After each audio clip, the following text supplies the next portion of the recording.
Welcome everyone to the Keeping Your Business Together in a Crisis live stream webinar series. We are doing a three-part series. This is the first part on financial health. Next week on Wednesday at 10, we'll talk about defensive marketing. And the following week on the 8th, we'll talk about adapting your business and coming up with some creative ways to be a little nimble in these times. We are one of 15 SBDCs in the state, and our host is the city of Boulder. We are very lucky to have a fantastic network of local, state, and national strategic partners that can help you during these times. And I do want to mention, particularly because of time, this is being recorded at 10 a.m. on Wednesday, March 25th. And I mention that because things are changing quickly. You know, you start the morning and you find out something's happened during the night, and in the afternoon there's something else that has popped up. So please use your local resources to keep up with new opportunities, and we will certainly post on our website as well, sharing what we learn as we continue on the next weeks, months, what have you. We're certainly trying to do our best to provide information in the fastest way possible, and we want to make sure that we give you accurate information. So if we don't have an answer today for something, we'll try to find it for you, but you know, we may not know. So with that, I'm going to introduce the panelists.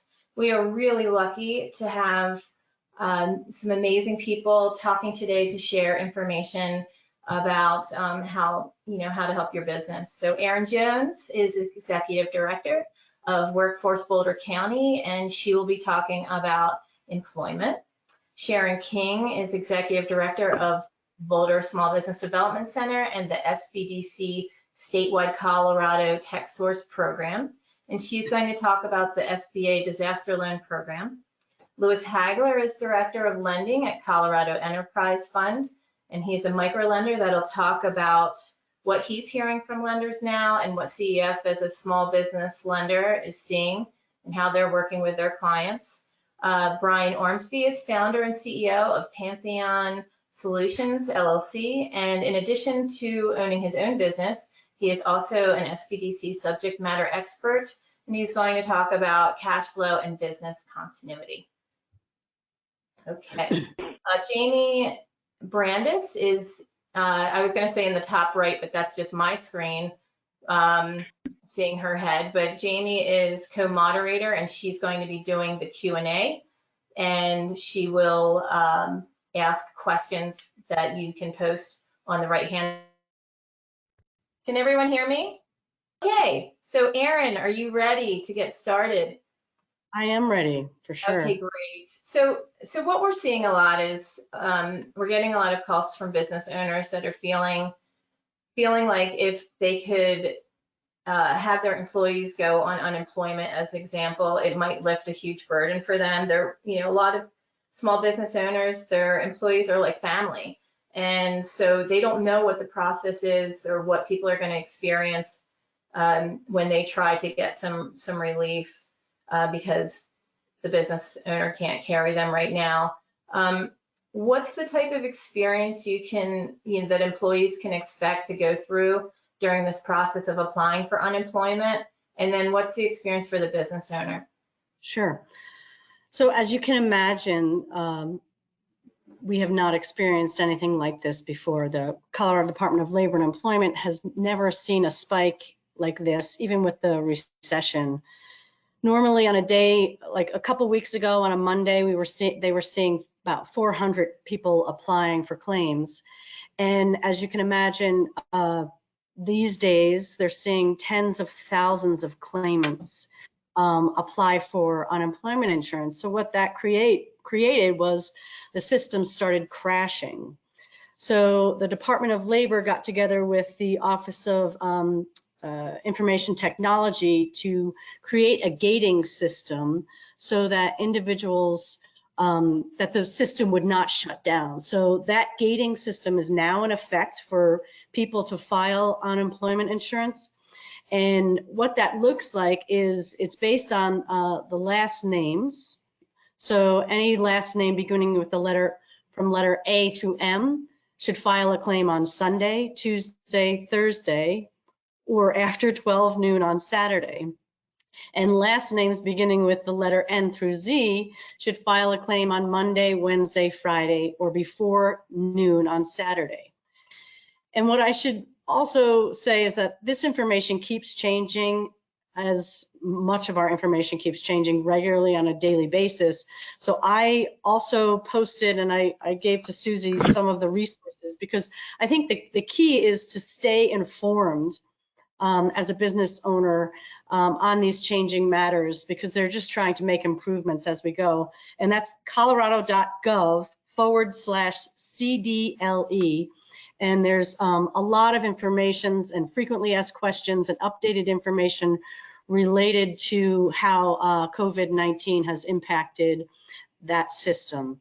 Now, some of the things that, some silver linings in this are that there's going to be some waivers for individuals who do apply for unemployment insurance. For instance, they're not going to be required to perform work search activities during this time.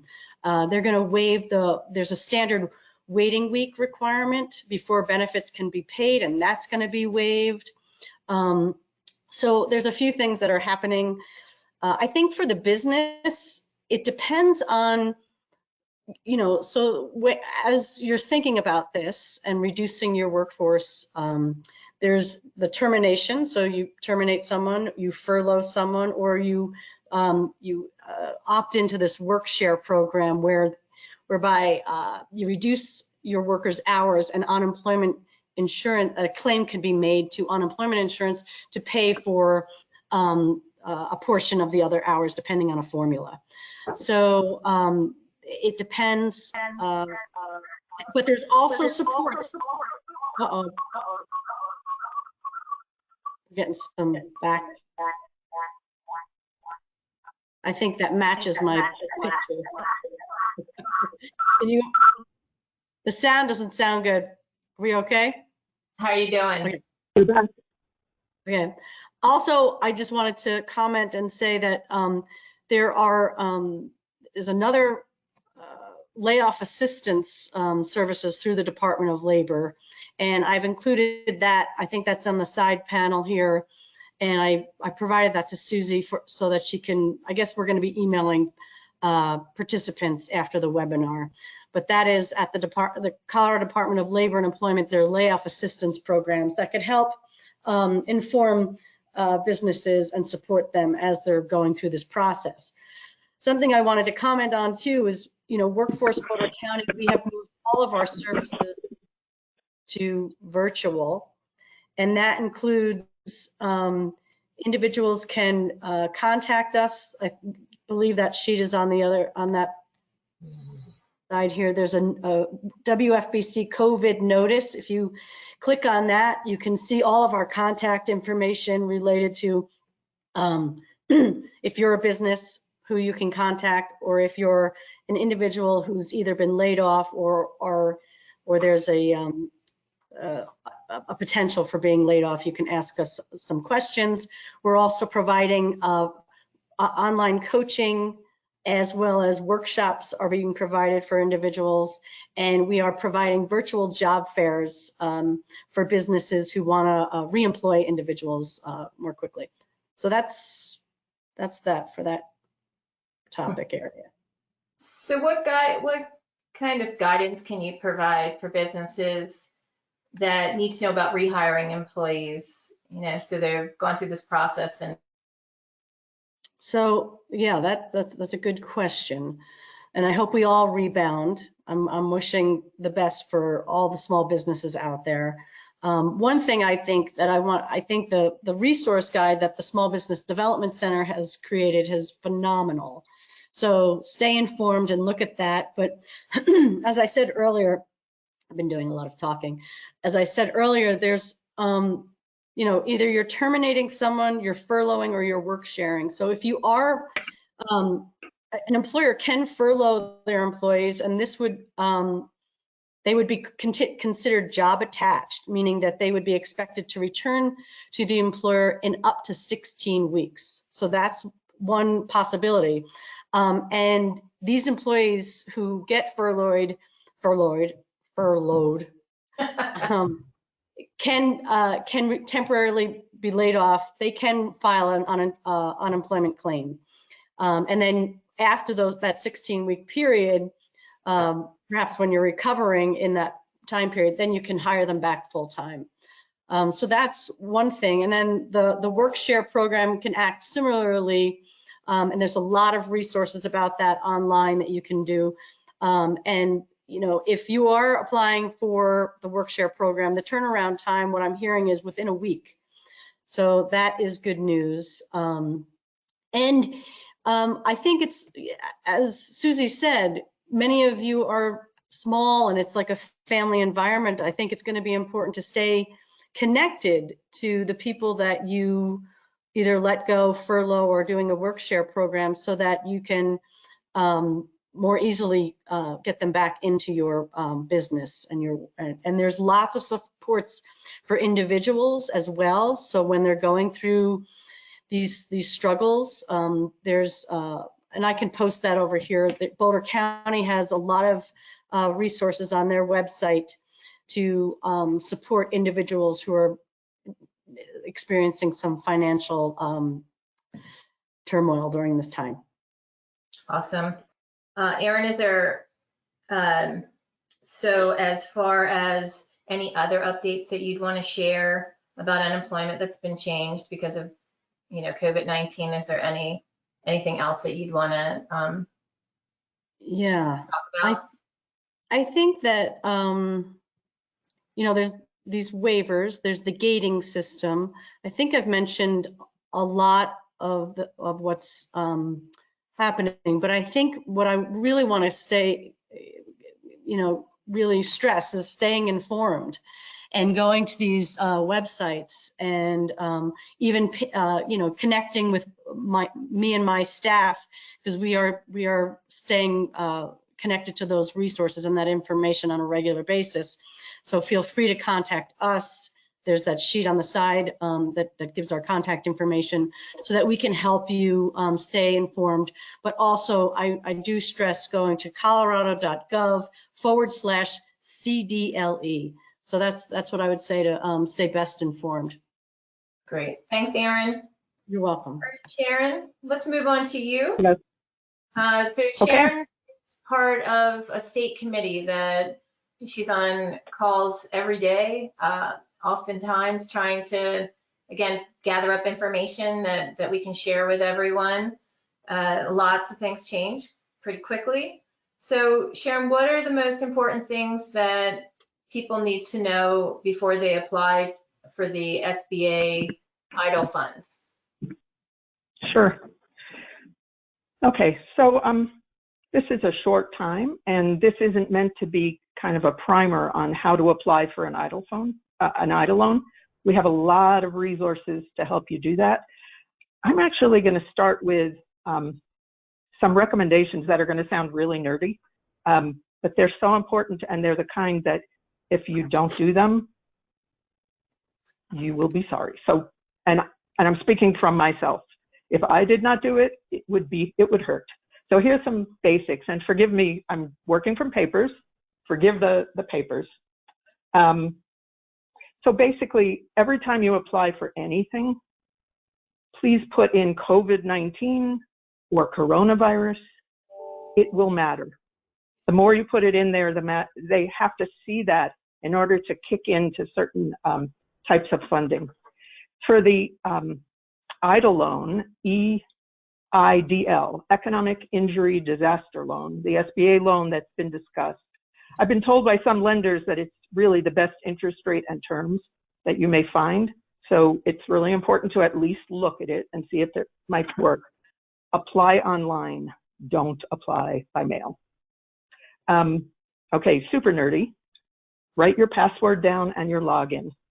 So people don't realize, but the SBA, and we don't have access to these either, the SBA system and the SBA personnel do not capture this for you.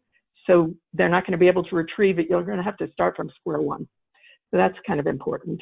So I know how ridiculous this sounds, but save constantly. So we've been told a couple of different things. One is that you should complete your entire application before you submit it. And I think that there is value to that. I think you're going to go through the system quicker, and the people that are evaluating will be very pleased with that. But if you really have everything but one piece, if it were my business, I would actually submit and then go and finish the other piece. And I think there may be an opportunity to go back in and add more. So be sure to use the same contact information. So when you file your tax returns, you put your name in exactly the way it is on your tax returns. Put that in on your EIDL application. If you have more than one business, you really do need to give tax returns for all the businesses that are attached. There will be an opportunity, we're told, that if you need more funds, if this does go longer than you originally requested, you may be able to go in and ask for more. So I know it's hard to estimate all of this. If your loan request is denied, which we hope is not the case, you will be given up to 6 months to provide more information, and you can submit a written request for consideration. And the SBA has partner organizations. The SBDC, which is what we're part of, is one. SCORE is another organization, and Women's Business Centers. And in Colorado, all of those are represented. We can all help you if you're denied, and we can help you along the way as well. There are a couple of things. There are a lot of things that are going on now. As I'm sure you saw in the news, there is an imminent rescue package at the federal level, and we're still not quite sure what it means, but we know that it will include quite a bit of funding for small business. So one thing that we think that is quite important to just keep in mind is that if you accept money from one federal program, it may impact the amount of money that you're able to ask for from another. I know how hard this is because you're making decisions at a time when you don't have all the information to decide on. But we're all in the same situation. We're trying to get you the information as quickly as we can, as soon as we know it. So just keep in mind that as you're applying for the federal EIDL loan, if another program comes through, it may impact your decision. The good thing is that you can apply for the SBA EIDL loan. You can be approved, and you may choose not to accept it. So this is not your final decision point when it comes to the SBA EIDL loan. We get a lot of questions about loans versus grants. I know I'm skipping a little bit from the EIDL itself. There aren't grants yet for the state of Colorado, and we're hoping that we'll be able to see something coming down the pike, but we don't have information we can share with you on that. So the basics of the EIDL program are on many websites. I'm going to direct you to the SBDC. So the SBDC network, as Susie said, there are 15 centers around the state. We are all feeding information into the main website, which is housed at the Governor's Office of Economic Development and International Trade. So that one website is constantly being updated. We're all feeding into it. And I'm going to give you that as soon as I find the page. So that email is coloradosbdc.org/COVID, COVID. If you go to any specific center around the state, such as ours, BoulderSBDC.com, we'll all have local resources that you can tap into, local for our own areas. We'll have City of Boulder, Boulder County, and we'll also have a link to the state site. And so please go to it. We are working on lots of different resources for the EIDL program because we know that a lot of businesses just want to do it themselves. So for example, there is an SBA training document that literally will show you every single screen of the EIDL loan process. You can go through the document and you'll know, I know this is important to me. I like to know where I'm headed with something. So you can start from the beginning, see everything that's required, and know what will be asked along the way before you go online and actually do the submission. There's a checklist that goes with that. We are in the process of creating very detailed instruction sheets for every screen and for every document that has to be filled in. Similar to what you would get when you get an IRS form, we'll have those available to you soon. And we're also creating a video going screen by screen. It will be in English and in Spanish that walks you through the whole process. So we know lots of businesses just want to do it on their own, and that's great. You'll have tools to do that. If you need more help with one, let's say you have one document that you really don't have and you want some help doing it, if you go to coloradosbdc.org, you'll be able to ask for help. That will go to all the centers in your area, and you'll get a response from those centers. For us, it's bouldersbdc.com, and just go to the consulting tab, request assistance, and then we'll get back to you on that. Sharon, Yeah. some of these resources are in English and Spanish, correct? We try to have all the resources in English and Spanish. Right now, we're developing a quick guide for this loan, in addition to everything I said before. Right now, I think the English document is loaded on the website. We'll have the Spanish document loaded within a day or two. So yes, English and Spanish. There are specifics about who's eligible for the loan, that type of thing. I probably won't go onto it now because it's all on the website, and you are welcome to ask questions. I do want to say that there are some types of businesses that are not eligible for this loan, and that's because they probably have resources elsewhere.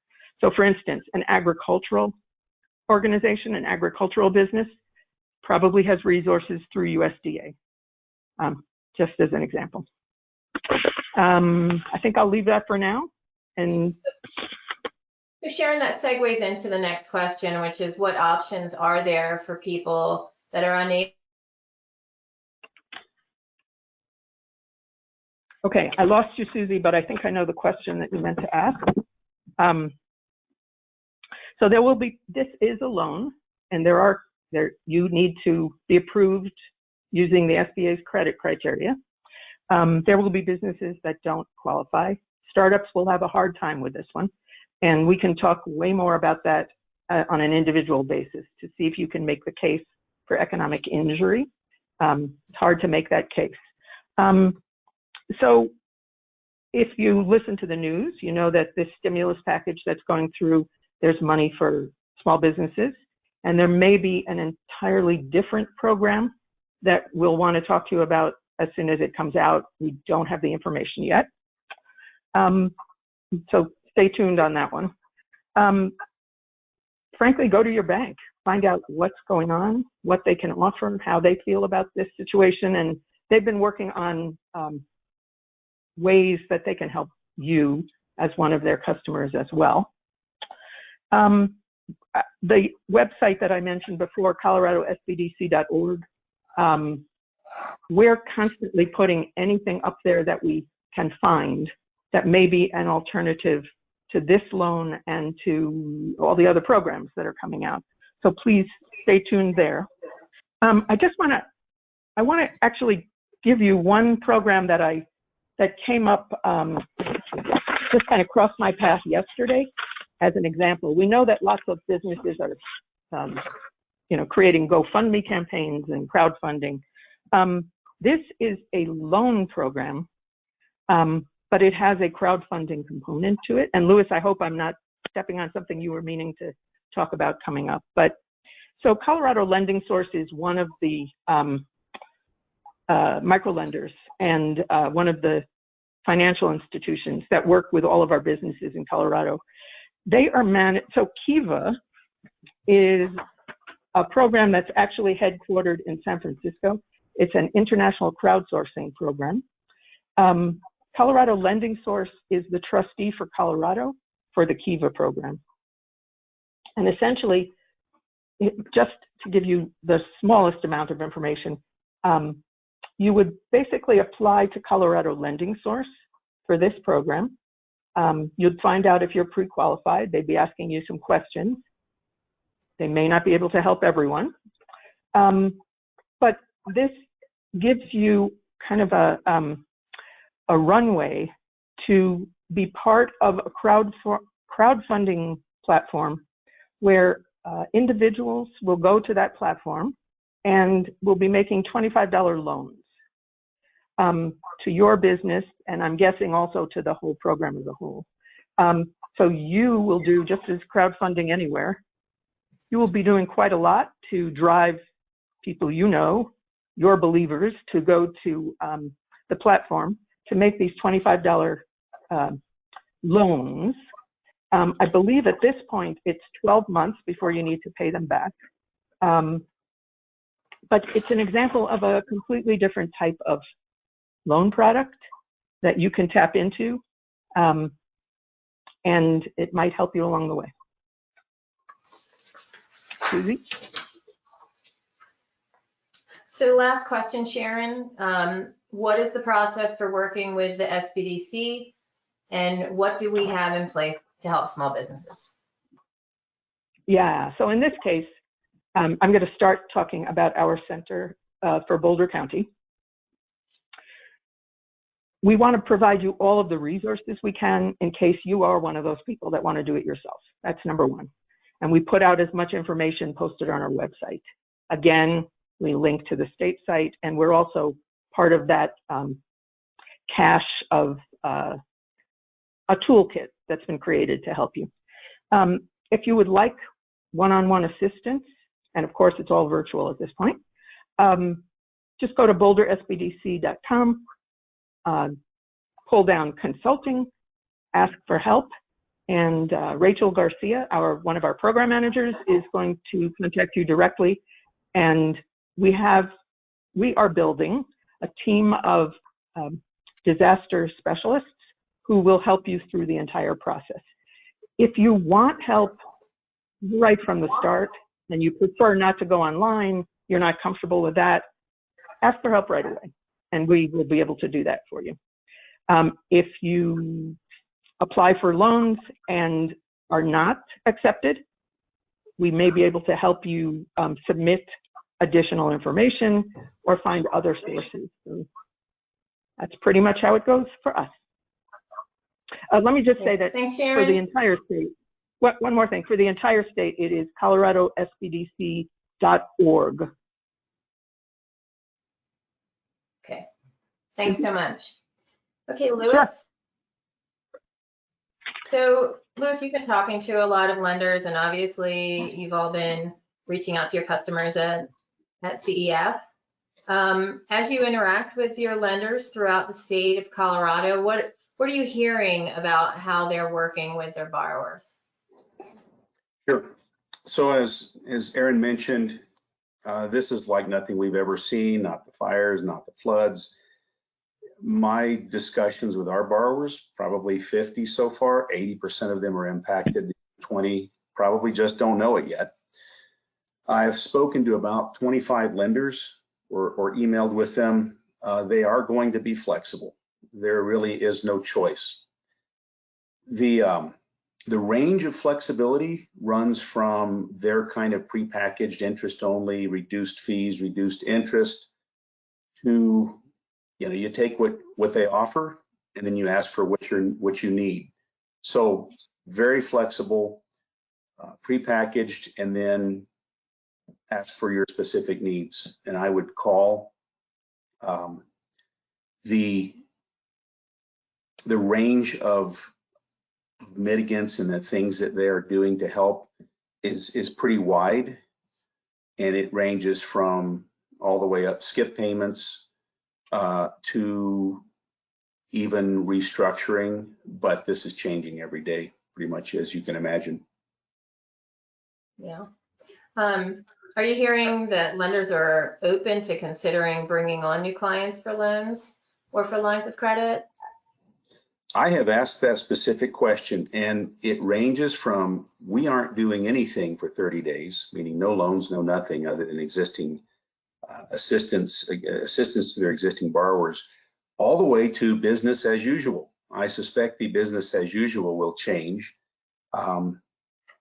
Kind of clustering, the banks are kind of clustering around being careful with businesses that have been forced closed or heavily impacted unless they're in their portfolio already.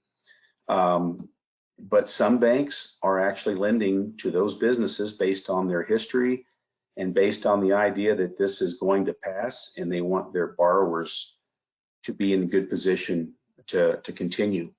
A lot of the banks, maybe 50% that I have spoken to, are not taking on new business, and they're not looking at startups even through some of their enhanced programs like the SBA.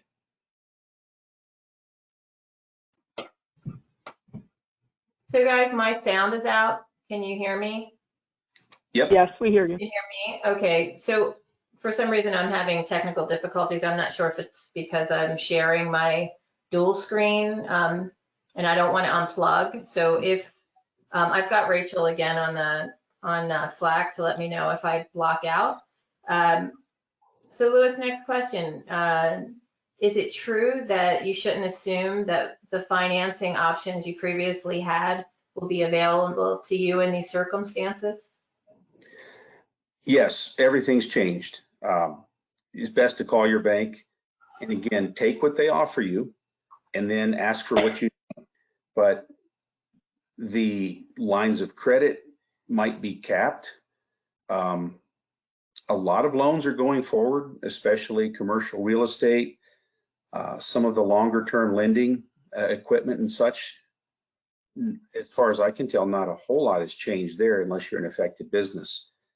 A lot of the banks are asking their customers, new or existing, they're saying, what are you doing about this? They don't want to see you just kind of standing still and waiting for help. They want to see you, and then I know Brian's going to talk more about this, but how are you raising cash? How are you preserving cash? Do you understand your monthly, weekly burn rate? Do you know how long, how much cash you have and how long it will take you? So definitely be proactive, definitely take what they're giving you, and definitely ask for what you need. Awesome. And what should you be asking your banks if you do have loans? Well, first find out what they're offering. And a lot of that is interest only, maybe a deferred payment or two, some reduced fees and such. But if it's me, and I've had businesses almost continually for 40 years, family has a business right now that's impacted. But I'm going to want to be very proactive and say, this is what my burn rate is. This is my overhead. These are my plans for continuation. What I'm doing with employees, how I'm preserving customers, how I'm raising cash, how I'm preserving cash.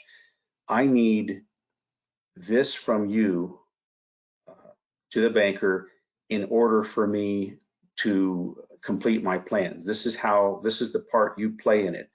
If you've got a $1,200 a month payment, I need to skip the next 2 payments, and then for the next 6 months, I need interest only, and then I have a good plan for pulling through this thing. So being proactive, being confident in, and I know that we can't tell what's going to happen, but just showing that you have something in place, that you have plans, that you're not just reacting, that helps a lot. And if a banker has specific authority to make those changes, and a lot of them do without going to committee, then that gives them confidence that they're not lending off a cliff, so to speak, or they're not helping someone who is not willing to help themselves. Thanks, Louis. Brian, are you there? Yeah, I hope so. Can you hear me? Okay, Yeah, I can great. hear you fine. Thanks.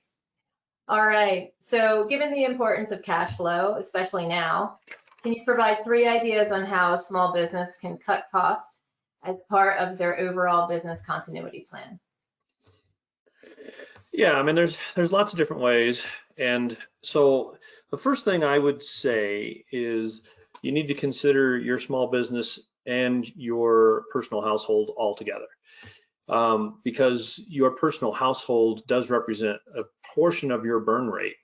So if there are things, first, look at yourself and see if there are things that you can do to cut back on costs, because that will certainly help reduce your burn rate, which is going to help your cash flow. And then taking into things that, Aaron and Sharon and Lewis have said, look at ways that you can defer what would be normal payments and push some things down the road.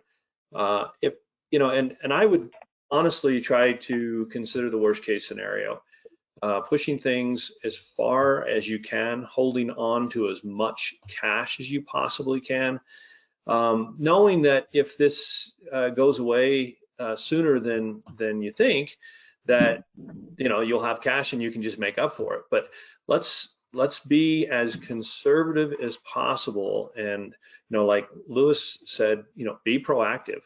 If you've got a little bit of money in the bank now, don't wait for it to run out before you start calling people and to try to come up with solutions. Call your bank today. Find out what loans you have and what are they willing to do to help defer that down the road. Now, it may cost you a little money in interest. It may cost you a little bit something further down the road, but peace of mind is priceless. So I think, you need to look at, those things that you can control, and knowing right now that every lender I've talked to, and I haven't talked to as many as Lewis had, but I've talked to about half a dozen, and every single one of them are willing to help out at some degree. Those degrees are different, but all of them, and I have some of my friends who are business owners that have been contacted by their lenders.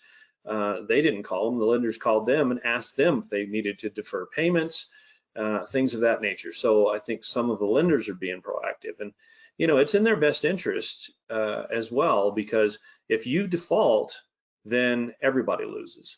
So what we need to do is keep you healthy and in business for tomorrow. And even your employees, as Aaron talked about, several different ways to, do work share or do furloughs, things like that. I know it's very hard decisions, but your employees may be better off working 50% of the time now, or even going on unemployment on a furlough now, knowing that that is going to secure their job later. So the viability of your business is the long-term solution that is good for everyone. So let's, go out and look at any of the obligations that you have, your leaseholder, any loans that you possibly have. Find out if there's any way that you can push some of that down the road. Have open and honest conversations with your employees. I think these things are really important. The other thing you need to look inside and see, is there anything that you're doing that you could live without? Is there something that you would consider a nicety as opposed to a necessity? Can you eliminate that for the time being? And how can you, because the easiest way sometimes to increase cash flow is just to reduce cost.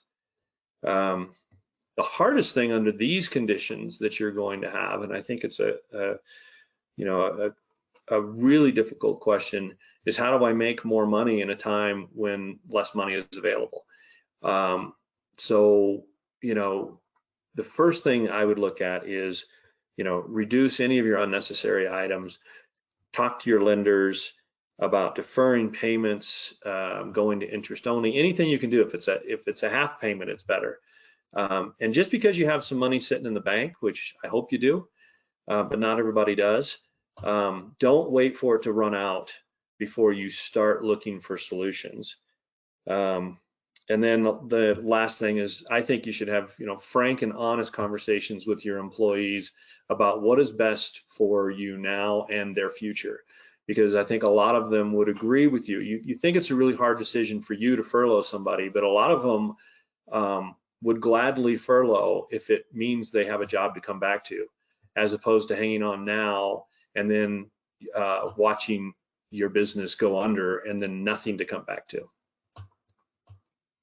Brian, do you have any ideas on how to increase your cash flow as customers are decreasing spending? So I know you said about cutting costs, but do you have any additional on how to increase? It's the hardest question, and I think it does vary business to business. If you have a healthy, viable business, and Lewis can confirm that there are lenders out there who will loan you money based on your past performance in these hard times.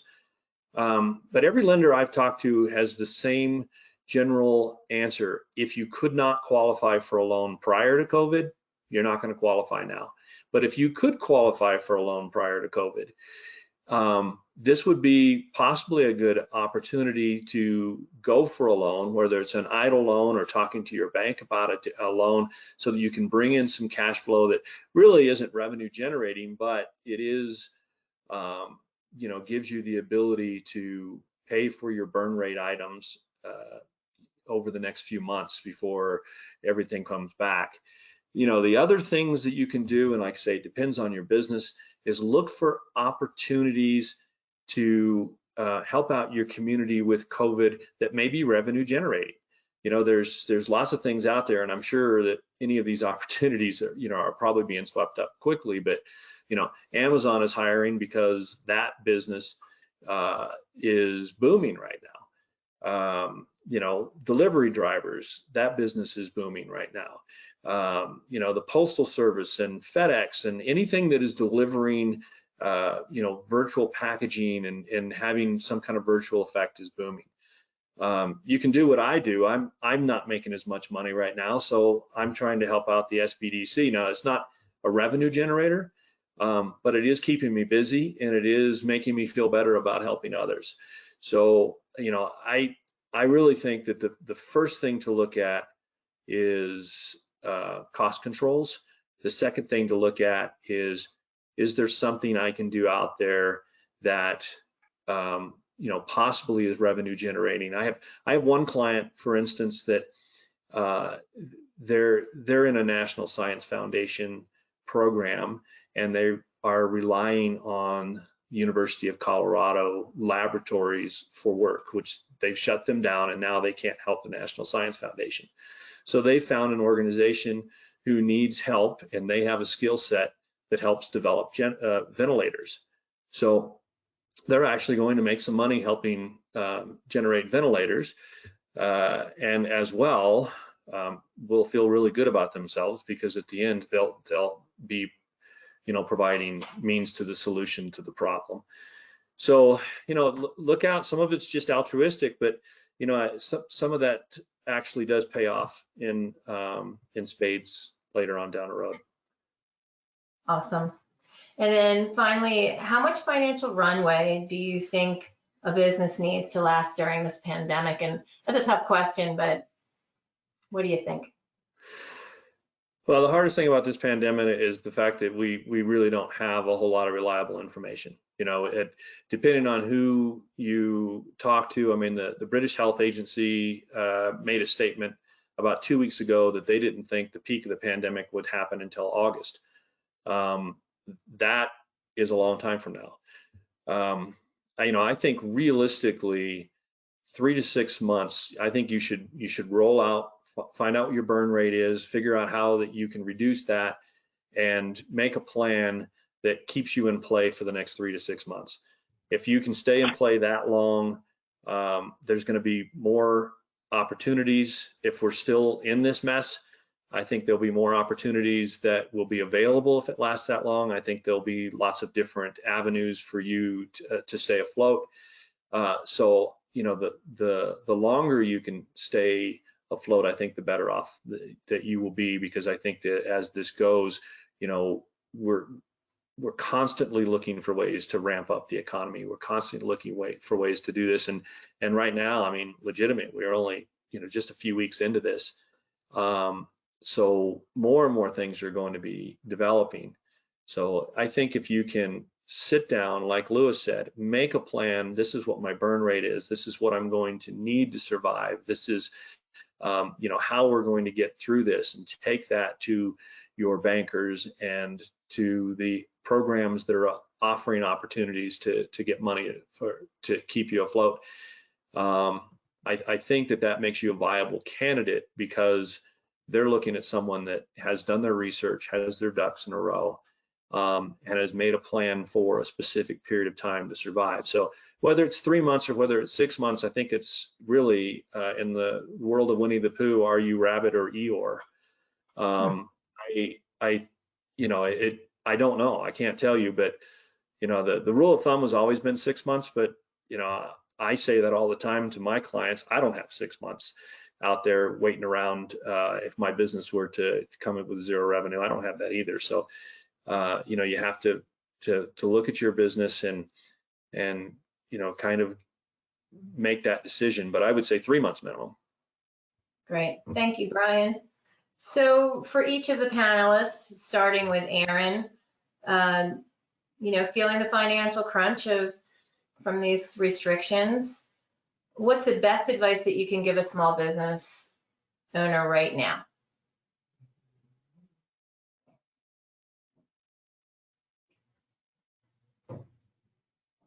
Hey, Aaron, I think you're muted. Thank you. I would say, first and foremost, stay informed, because the information keeps changing. Then I would say organize the information as to what your potential benefits are. And and then examine your needs for your workforce now and after we all rebound from this. Start looking ahead. I know it's very hard to predict what's going to happen, but I think preparing for your workforce needs in the future, and if you have to reduce right now, I think just examining that from a fiscal standpoint and also from a relational and a business standpoint, and just analyzing those aspects, reaching out for help to the experts in your community, and just staying connected, informed, and organizing. I think organizing and keeping, staying clear on what you might benefit from and qualify for in this time. And again, all the information keeps changing. Great. Sharon? Yeah. So this is one of those, boy, it's easy to say and it's really hard to do for all of us. I would say as much as you can, keep calm. So there are many levels of government. There are every level of government. There are private organizations, public organizations, people just getting together to come up with solutions. People care about small business. They care about your business. Everybody's trying to do the best they can to help. You're going to have to make decisions when you don't have all of the information that you need to really decide on. And you're just going to have to do the best you can. Keep in touch. We're going to try to get all the information we can as quickly as we can out to you. We're all business owners, or have been, and we know just how you feel. So we want to help. I'll leave it at that. Lewis? So it's been said, but stay positive. Life's still. Ask for help when you need it. Provide help where you can. Communicate with your customers, your employees. That's already been mentioned. Your suppliers, your banker. Let me know if you have a specific situation you want to talk about with your bank. I can probably help you have that conversation. Give me a call. I don't know if the number is up there, but we'll figure that out. And then kind of going back real quickly to things that Brian mentioned. Most people have three major costs kind of in descending order. First, product cost, labor, occupancy. product costs are fine. If you're not going to have a product cost unless you're selling something, there's no problem there. Labor costs, some flexibility, as Aaron and Brian have mentioned. Occupancy costs, hard to make a dent in those. So figure out what your cost structure is, do a 12-month projection, maybe moderate case scenario, maybe worst case scenario. You're going to need to update it probably every week on a spreadsheet or something, and just stay proactive. Brian? Yeah, no, I agree with what everyone has said so far. And one of the things I would say is you know, we're a community that's all in the same boat. And I think, you know, being transparent about the situation you're in with the people that you're dealing with, talking to your employees, keeping the lines of communication open, because everyone knows what's going on. And everyone wants to be successful at the end of this. And there's going to possibly some hard choices that have to be made. So I think if you keep those lines of communication open with everyone that you're dealing with, that's going to make hard choices easier, and at least easier to live with, because you're coming together as a community and try to make choices that are right for your community, which may be the family of employees that you have, or your family, or, you know, a larger community that you consider depending on your business. So just make sure that you're talking with people and you know, working through things, because, you know, everybody understands the position that you're in because they're in the same position. Okay, thank you. So at this time, I'm going to turn the Q&A over to Jamie. And so Jamie, do you want to take control and ask the panelists questions that we've had coming in? Yep, will do. So there have been quite a few questions about self-employment. So that would be for you, Aaron. So if these business owners are self-employed, would they qualify for unemployment benefits? That is a good question. It depends. Do they pay into unemployment insurance? That would be part of it. I would, yeah, I would consult the Department of Labor on that particular question. And some do qualify, but it depends. And there's, I don't know if anybody, Sharon, do you have anything to add there? I don't. For the current amount of information that we know, there may be something in this new federal rescue package that might address that. So stay tuned. Yep. Okay. Sorry, I'm just looking through all the questions that we have. Let's see. There's a question about, is there any benefit to furloughing versus laying off? Okay. Well, so what it says is that if you do furlough someone, that within 16 weeks, you have up to 16 weeks to have that person furloughed. But then there's an expectation that they would return to work after that 16-week period. So, and I guess it would depend on your business, whether or not you're expecting it to be more than 16 weeks, then that looks more like a termination than a furlough. So Hey, Aaron. can I just, Yep, go ahead. go right ahead. Yeah, I was just going to ask if you have an intention of furloughing someone for 16 weeks, and then, you know, when you get to the 16th week, you realize that is no longer realistic, what happens? I think you contact the Department of Labor and Employment. There's some forms that you fill out and let them know that that's not going to be the case. Yeah. Because that happens. That's a good example of something that you could go in as a furlough and then either, you know, transition over to a termination or potentially extend the furlough. But you know, that's they managed all of those pieces at Department of Labor. Yeah. Falling into the category of we just don't have information yet. it appears that there may be something in this new rescue package that will be actually a benefit to businesses that do not lay off their employees. Only because I think we'll have more information this week about what all that means, even if it doesn't get all played out yet. You may want to wait and see what's available. Yeah. I know that it's directly opposite, cut your costs as quickly as possible, but you're all business owners, and you know that you've got a competing struggle, and we're just trying to kind of lay things out in front of you so that you can make the decision. Jamie? Yeah, so along those lines do you know how laying off people would affect small business unemployment insurance, the rate?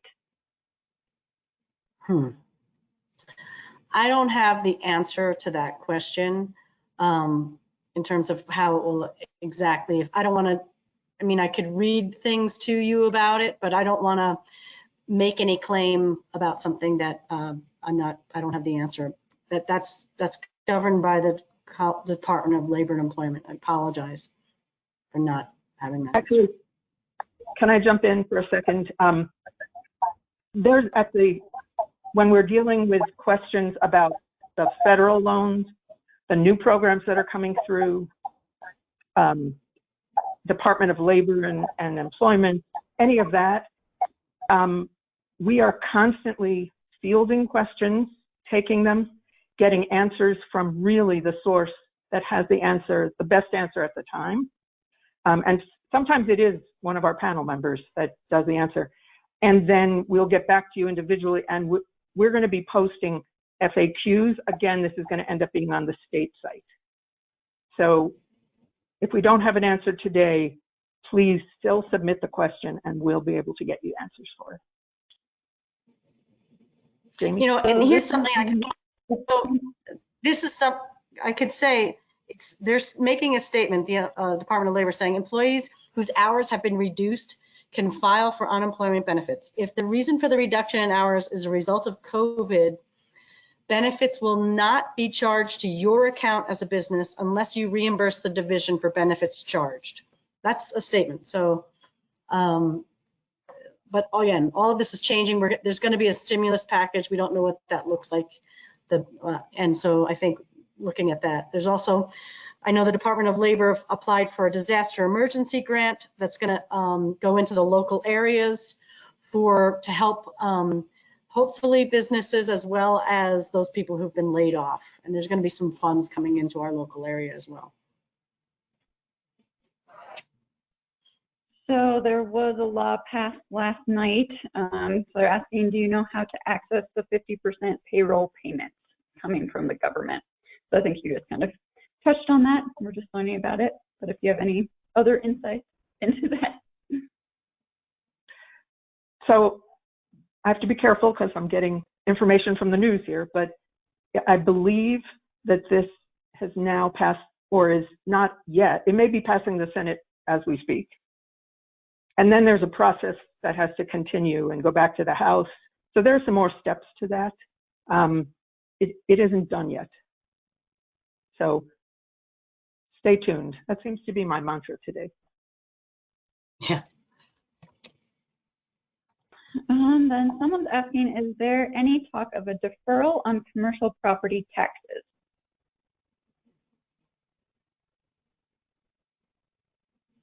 Okay, so we don't have a panel member that really can field that. That's going to depend on, I believe, counties. That will be at the county level.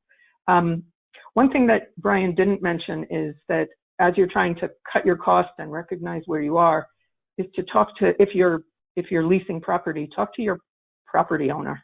And just as lenders are trying to be as willing to help you as much as possible, I think property owners are in the same situation. I know that doesn't answer the question directly, but that was another piece of the situation. I think we need to find the website that's going to be able to help you on that question, and we'll get that out to everybody. so then someone else is asking, if you get a loan from a bank, will it impact what is available to you from a federal program? And if you get a loan from a bank, can funds from a federal program be used to repay the bank loan if the federal program has better terms and rates? So Louis, do you want to take it? Louis? I'll throw out an initial comment. That stuff is all in flux, and there are some rules coming out about how the SBA is going to treat those. I don't have better detail quite yet. So Sharon, go ahead. Well, for the first part of that question, all of these programs are meant to fill an unmet need. So if you're getting loans from for instance, the SBA EIDL loan or your bank or another source, it probably will impact the other resources that you can tap into. And there'll be different answers depending on whether they're federal programs, state programs, private solutions that have been created. So Jamie, what was the second part of that question? It was, if you get a loan from a bank, can the funds from a federal program be used to repay the bank loan if the federal program has better terms and rates? Yeah, I think we're going to have to wait and find out. And so the answer on the bank side, you're going to have to ask your bank. Whether the SBA will actually make the loan if you already got a loan from the bank, we're going to have to ask the SBA to confirm.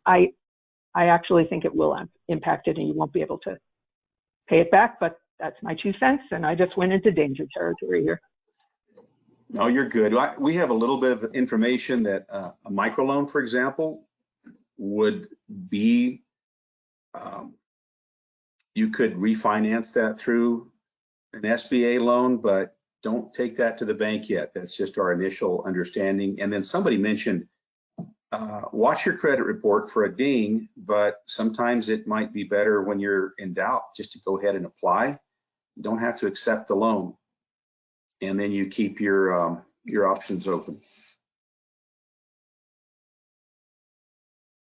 Louis, there's a question about what are interest rates like for the microloans? It depends. So you've got Dream Springs, you've got the Colorado Lending Source and CEF. We are working on a product right now that will provide some bridge capital to loans to our borrowers, including those in Boulder, and that's going to be a reduced rate loan. We haven't quite rolled it out yet, but we're working on it, like 2 or 3 meetings a day. Right now, we're following our standard rates. So flagship loan for us, $50,000, just under 10% for 7 years. That's a higher rate for a smaller loan, lower rate for a larger loan, special rates for veterans. But again, we're going to do some steep discounting on rates as far as I can tell once we roll out some additional products. And I don't know what the other 2 micro lenders are doing, but I suspect something similar. And in some cases, we're trying to work together with our city and state partners to try to make this an easier process and maybe even pool funds. Can I chime in for 1 minute? Because there may be people who really are not familiar with microlenders and might have just gotten a jolt by those numbers. Microlenders are, and Louis, could you talk about your mission and how you fit into the lending landscape? Sure, and without taking too much time here, basically your best rate comes from a bank. Large commercial real estate loans, fixed rates down below 4%. Basic small business lending, depending on SBA guarantees or not, between 5 and 7.5%, and that's just a ballpark. Then when you can't quite get the money from a bank, you start looking at these enhanced programs, small business administration guarantees. That's where the micro lenders come in. And those rates are going to typically be a little bit higher than you might get from the bank. And that's if your business is perfect in terms of what it looks like on paper to a bank, you get their best rate, best terms, just a straight out commercial loan.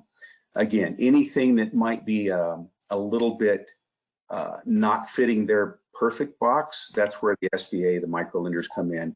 And because most of us are nonprofits, the micro lenders, we lose money, we've got to charge a little bit higher rate, we provide higher level of service, and often, well, always we're taking a higher risk level. So you're going to pay more, but not as much as the, I'll call them the fast pay loans, where the, and I won't name any names, but you know, the type that basically all of the interest is up front. Sometimes the rates are up to 25 and 30% if you do the math.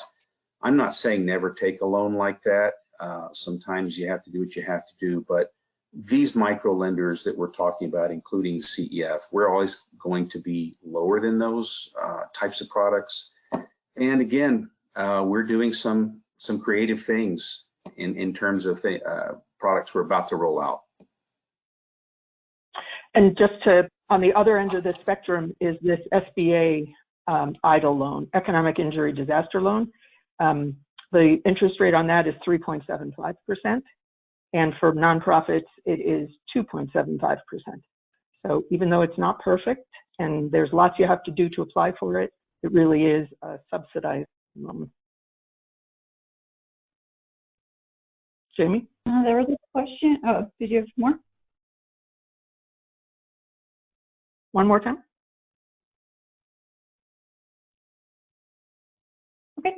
There's a question about, do businesses with ITIN have alternatives for other types of loans? You said I-10? ITIN, I-T-I-N. Okay, gotcha. Lots of banks, and including Colorado Enterprise Fund, we're not a bank, but we're a micro lender. Lots of lenders are making those loans. Now, we just started. Lots of those loans are going to be real estate based and are going to be more restricted, but they are becoming more and more flexible, and they are becoming more and more plentiful. So the short answer is yes. Call around about those. And then for the SBA, same question going to the SBA loan. We have that question into SBA and we're waiting for an answer.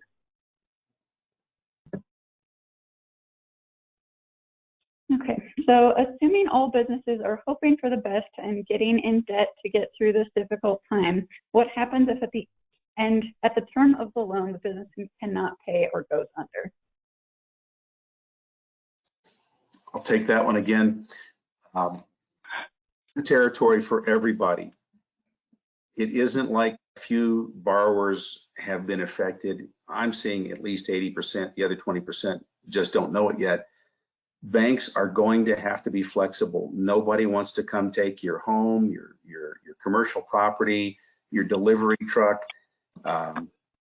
Everybody is waiting to see how long the shutdowns last, how long significant impact lasts. And so that is not something I would worry about right now. Take the interest only that you can get, take the flexible payment plans, preserve cash, raise cash, and worry about the long-term. Right now, long-term planning is a week. We'll worry about next year.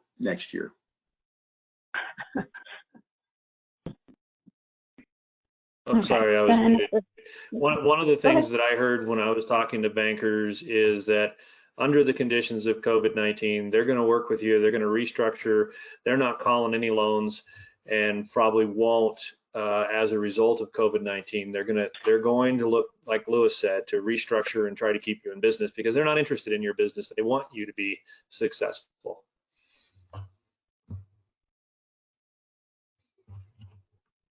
Okay, can we apply for unemployment benefits as owners whose hours have been cut due to this closure, while at the same time applying for a small business disaster loan to cover operating costs and accounts payable?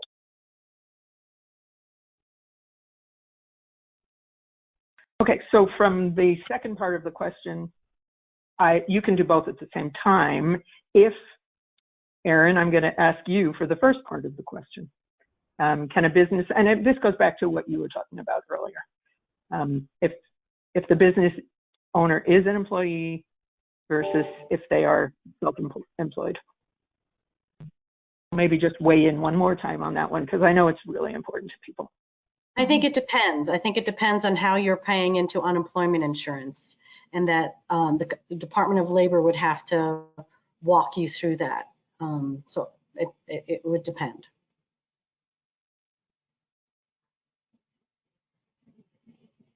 Okay. Sorry, just running through these. Someone's asking, is it possible to defer property tax? I don't know if that's something we want to cover today. I think that that's going to be on a local basis.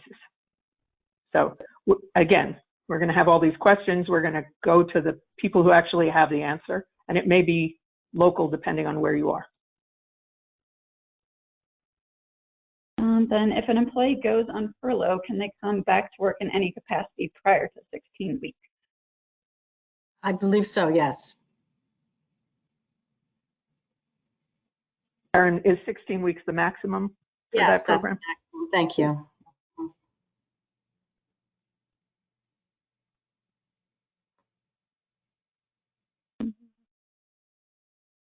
For independent contractors, what are the options for unemployment? Again, it depends on how you've paid into unemployment insurance. And then if you're a 1099, there's some guidance for you. And I think that there's some information that I've included on the side panel, Susie, related to some UI frequently asked questions, and there's some answers related to some 1099 things there as well. Great. All that's going to be emailed out to the participants, right, Susie? That's right. That's right. Okay.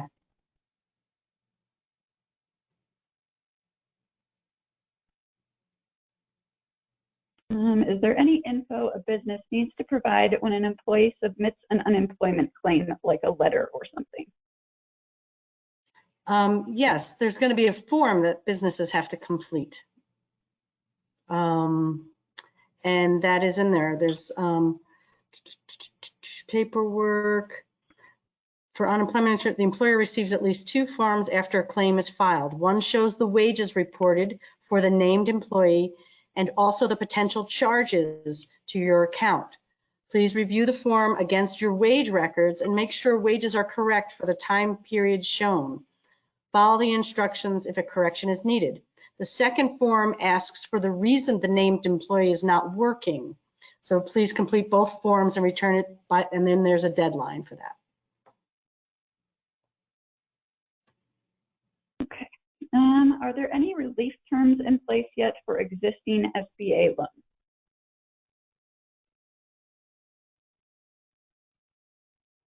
I don't have a good answer for that. Go ahead, Sharon. Yeah. Well, I have definitely seen coming across my path the fact that prior disaster loans, and we have experience with those in Colorado, may be positive. In other words, if you have a prior disaster loan, the way the new loan gets handled may work out for you in combining the two. I don't want to say combining the two, excuse me. How the loans are repaid may be impacted positively in your regard.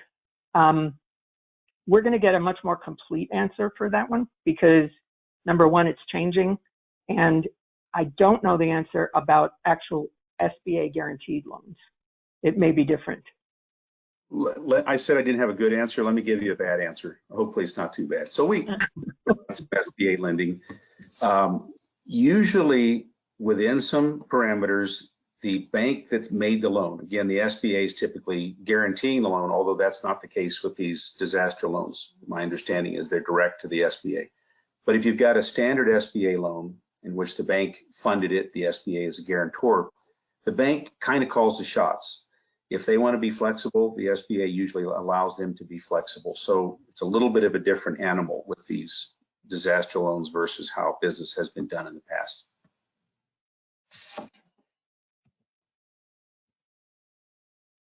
Okay, we've gotten a lot of questions about businesses that have not been in business for more than a year. Some of them are even just a few weeks, a couple months old. What's the best advice we can offer them? Please, What Louis. kind of advice? You're talking about lending or more toward Brian for financial analysis or what have you? What's your general thinking there, Jamie? So some are asking about financing. Okay. It is always harder to finance, even in normal times, an early stage business because your lender always looks at your business in part based on what it has done. Can it sell? Can it turn sales into profits? Is there cash flow? So it takes a couple of years to work through that model to see if this is a viable business model, to see if it can make loan repayments. And so it is always harder the first 2 years. You just don't have financial statements, and those are the headlights that a lender uses. That doesn't mean you can't get a startup loan. There are a whole lot of, or that you can't get help if you're an early stage business. You just have to mitigate the fact that you don't have much in the way of financials with other strengths, such as you have outside income, you have your credit grade, you have collateral. There are so many parts that I would be glad to have a conversation with somebody, and it kind of takes a customized conversation to unwind that kind of a question. But generally speaking, harder to make a loan or to now restructuring. I suspect that the banks are going to be very willing to restructure early stage loans. That's a different animal than new money. So from the perspective of the EIDL loans, the way this works is that you're going to submit all your information, and then a reviewer is going to decide if you meet the criteria. But you're basically making a case that you have economic injury and that you will be able to be a viable business going forward. And the easiest case, it's not easy, but the simplest way to look at this is if you were in business at the same time period last year, and you're not in business now, or you have a reduced business now because of COVID-19, there's your case, right? In other words, I don't even want to play out numbers, but you're comparing when you were a viable business, there was no disaster, to what's happening right now and how you're impacted by it. If you're a startup and you don't have those numbers from a year ago, it's going to be harder to make that case. And SBA is saying that you should know that it's going to be a difficult case to make.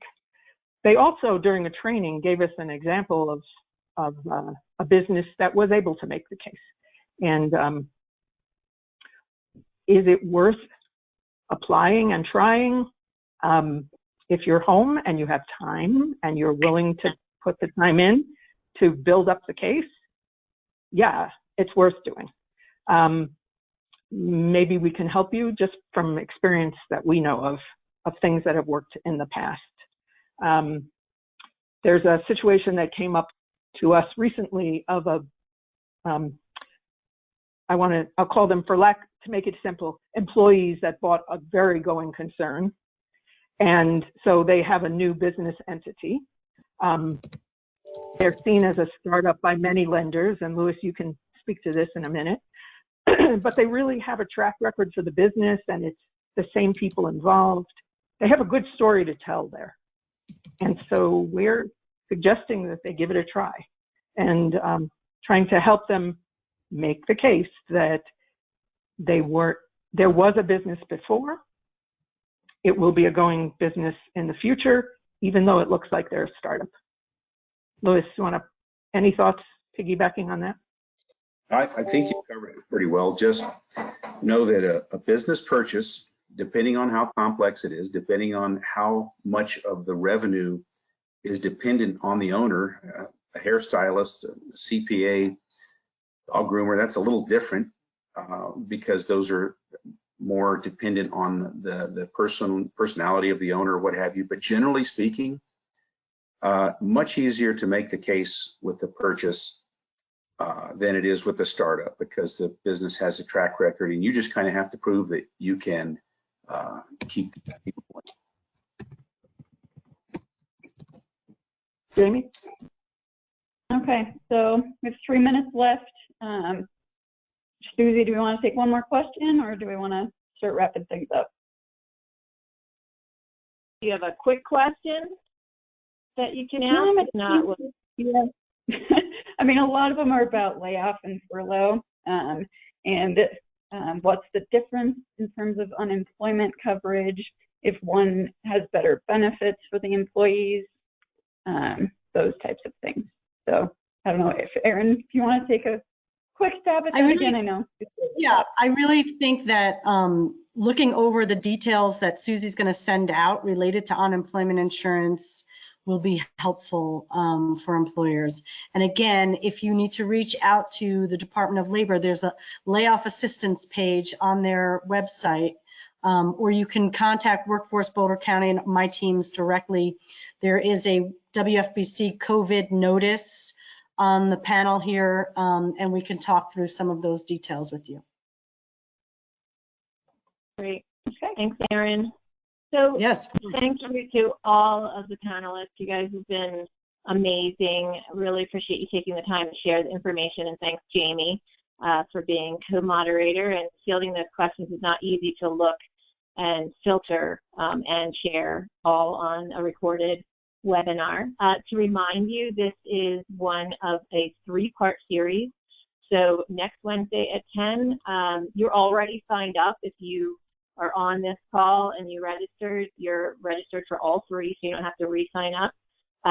Next week will be defensive marketing at 10 o'clock.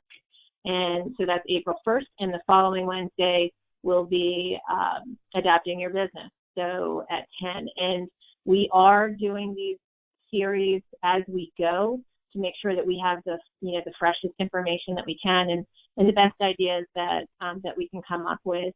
So expect an email tomorrow with the information that Erin and the rest of the team has mentioned, and a link to the webinar. I'm looking forward to hearing it myself, as my audio cut out quite a few times during the call. So thank you, everyone. It is 11:30, and we will say, good luck and stay well. Thank you. Be well. Thank you. Thanks.